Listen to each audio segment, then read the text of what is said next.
Welcome to Channel Make, your insight to the Australian visa system.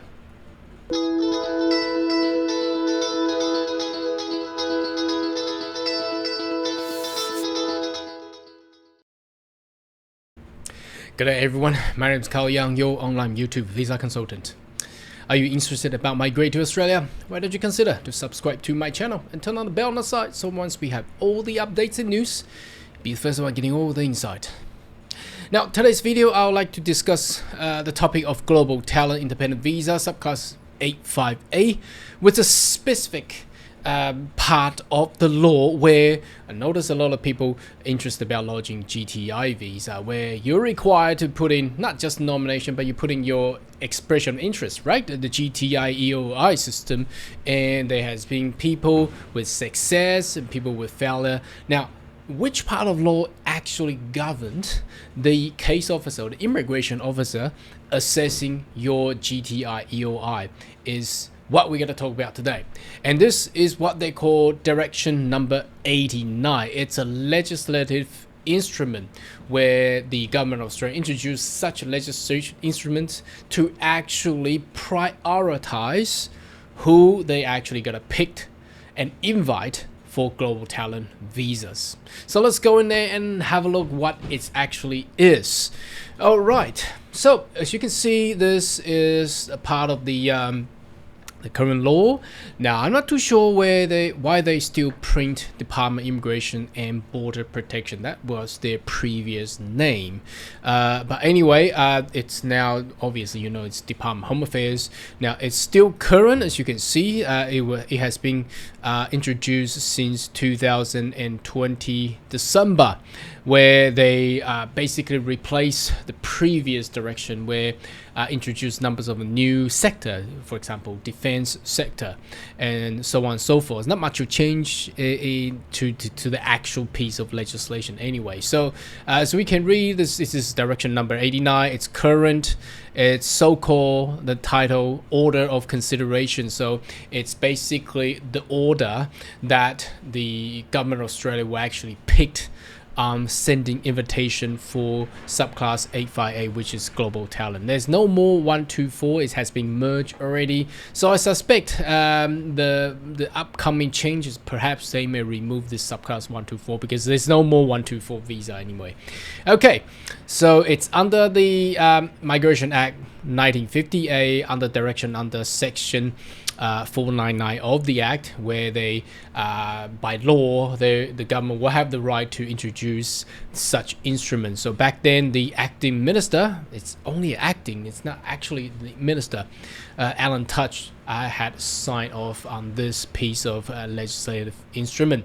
Okay, now the neat and gritty is right here because that's all the parliamentary administrative stuff. So again, the application is directly on the global talent visa subclass 124 and 858. It also discussed the disposal application 124 here anyway. And there is no way that direction does not apply to AAT. Remember back then, the recommendation for migration review was saying there is no right to review. So what happened if the case officer made bias, my error, and there is no way to review? So again, if there's no way to review you, if it's not fair, you believe it's not fair, all you need to do is lodge it again, submit again. So because you cannot appeal against the decision, you submit again and put your further submission on the new expression of interest, where you can actually put in your attachments or you can email to the global talent team there. Okay, now let's move down to where the actual direction consideration. So number 7 is the most important part, where it says order of consideration application. So let's have read for subsection 6.2, which is right up here. In 6.2, it basically reads, in determinant of order of consideration subclass 124 of 85A, person covered by subsection 3.1 of this direction are directed give due regard to those orders set out by section 7. So again, you know, legal words sometimes confuses people, and that makes me that gave me the decision to actually create this channel, because reading solely on that subsection there, you don't even understand what I'm trying to say. But anyway, the meat greedy is on section 7. Okay, so basically the following, starting from paragraph 1A. So application made in relation to the sector. What sectors? Sectors are down here. So these are that you can see on the website as well. So resource, agri-food, ag-tech, energy, health industry, defense, advanced manufacturing and space, circular economy, digitech, infrastructure and tourism, financial service and fintech, and education. So these are the sector that they are talking about right up here. So and all in related sector, and where there are 3 major stuff that we gotta cover today, and which is the nitty and gritty of this video. So first thing, it reads, there's a written communication from Australian employer offering employment in Australia with an annual salary equivalent to or higher than the Fair Work income high income threshold, which is currently at the level of $162,000 okay, per annum. Okay, so that basically meant you are either currently employed in Australia or you have been offered by an Australian employer with that salary level or above. Okay, so that's one thing.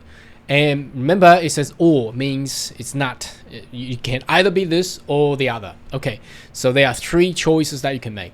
Now the second choice is the primary applicant currently earning is amount equal or greater than an amount referred in the subparagraph 1A1.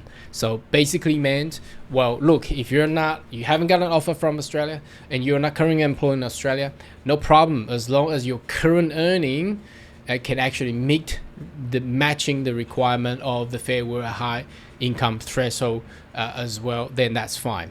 Now number 3, it says where there's evidence the primary applicant is likely attract a salary that equal to or greater than the amount referred to the subparagraph 1A1 as well. So why is there 3 there? Now first one, the subparagraph 1 is basically saying you're being offer or employing Australia. That's fine.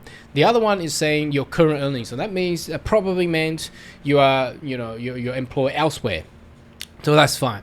But why is there another subparagraph 3 there saying that you're likely to attract? I think that the foundation of this piece of law is basically saying, look, because the pay structure and the salary structure in the different countries are all different. Okay, you cannot expect the same way of pay structure from Australia and elsewhere. For example, we can compare with US or Canada.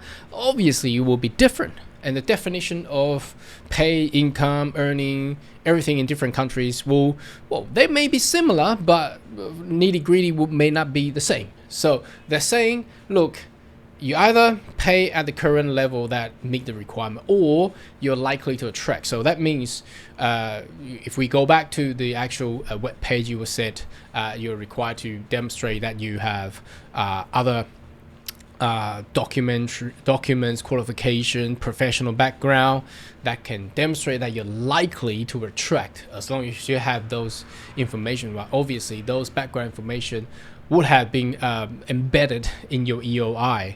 As long as you can attract that level, you also meet direction number 89. Now what does that mean? That means if you meet direction number 89, okay, that means you are good to be invited. That's basically what this piece of legislative instrument is saying. Anyway, should you have more question, query, more than welcome to leave comment right down below. And I'll see you next video. Goodbye.